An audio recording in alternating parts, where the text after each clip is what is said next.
مسلمان نماز پڑھتے ہیں اور وہ سمجھتے ہیں کہ وہ اللہ کی عبادت کر رہے ہیں، لیکن کوئی مسلمان یہ غور نہیں کرتا کہ آپ کوئی چھوٹی سے چھوٹی شے بھی خریدتے ہیں، بناتے ہیں، کہیں سے لے کر آتے ہیں تو اس کا کوئی نہ کوئی مقصد ضرور ہوتا ہے۔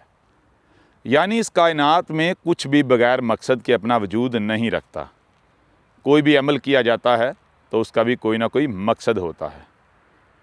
سوال یہ ہے کہ نماز کا کیا مقصد ہے؟ جب آپ قرآن سے پوچھیں گے تو قرآن کہتا ہے کہ نماز، جسے قرآن میں الصلاۃ کہا گیا کہ الصلاۃ بے حیائی، برے کاموں، منکرات سے روکتی ہے۔ جو الصلاۃ ہے وہ کسی بھی فرد کو یا پھر اجتماعیت کو یعنی معاشرے کو اس کی اصلاح کرتی ہے، اس کو ہر طرح کی نیگیٹیوٹی سے، خرابیوں سے، برائیوں سے پاک کرتی ہے۔ تو سوال یہ ہے کہ آج تک مسلمان جس نماز کو الصلاۃ سمجھ کر پڑھتے رہے، کیا اس کے پڑھنے سے وہ خود پاک ہو گئے؟ برائیوں سے، فحاشی سے، منکرات سے پاک ہو گئے؟ کیا ان کا معاشرہ جہاں جہاں یہ آباد ہیں، جو ان کے معاشرے ہیں، کیا وہ منکرات سے، خرابیوں سے، برائیوں سے، نیگیٹیوٹی سے پاک ہو گئے؟ اگر نہیں تو پھر جان لیں جس کو آپ الصلاۃ سمجھ رہے ہیں یہ الصلاۃ نہیں ہے، بلکہ یہ الصلاۃ کے نام پر دھوکہ ہے۔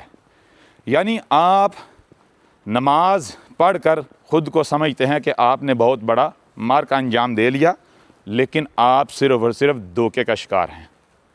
یہ جو نمازیں آپ پڑھتے ہیں ان کی کسی قسم کی کوئی حقیقت نہیں ہے۔ ان کو اگر آپ صحیح سمجھتے ہیں، سچا سمجھتے ہیں تو اس کی دلیل آپ کے پاس صرف اور صرف یہ ہے کہ آپ نے اپنے آباء و اجداد کو، اپنے بڑوں کو یہی کرتے ہوئے پایا۔ تو جان لیں قرآن کیا کہتا ہے۔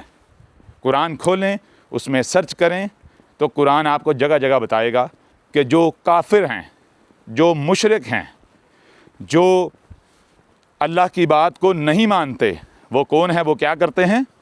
وہ اندھوں کی طرح اپنے آباء و اجداد کے پیچھے چلتے ہیں۔ وہ اسی کو حق سمجھتے ہیں، اسی کو سچ سمجھتے ہیں جس پر انہوں نے اپنے بڑوں کو، اپنے آباء و اجداد کو پایا۔ لیکن ان کے برعکس قرآن بار بار کہتا ہے کہ اپنی عقلوں کا استعمال کرو۔ دیکھو کہ جب کائنات میں، آسمان و زمین میں کچھ بھی بغیر مقصد کے نہیں ہے تو پھر تم جو کچھ کر رہے ہو کیا اس کا کوئی مقصد ہے؟ اور وہ مقصد پورا ہو رہا ہے؟ اگر وہ مقصد پورا نہیں ہو رہا تو پھر جان لو تم ہی وہ لوگ ہو جن کو قرآن میں بار بار گمراہ کہا گیا، مشرک کہا گیا، کافر کہا گیا، لیکن تمہیں لگتا ہے کہ قرآن میں کسی اور کا ذکر ہے۔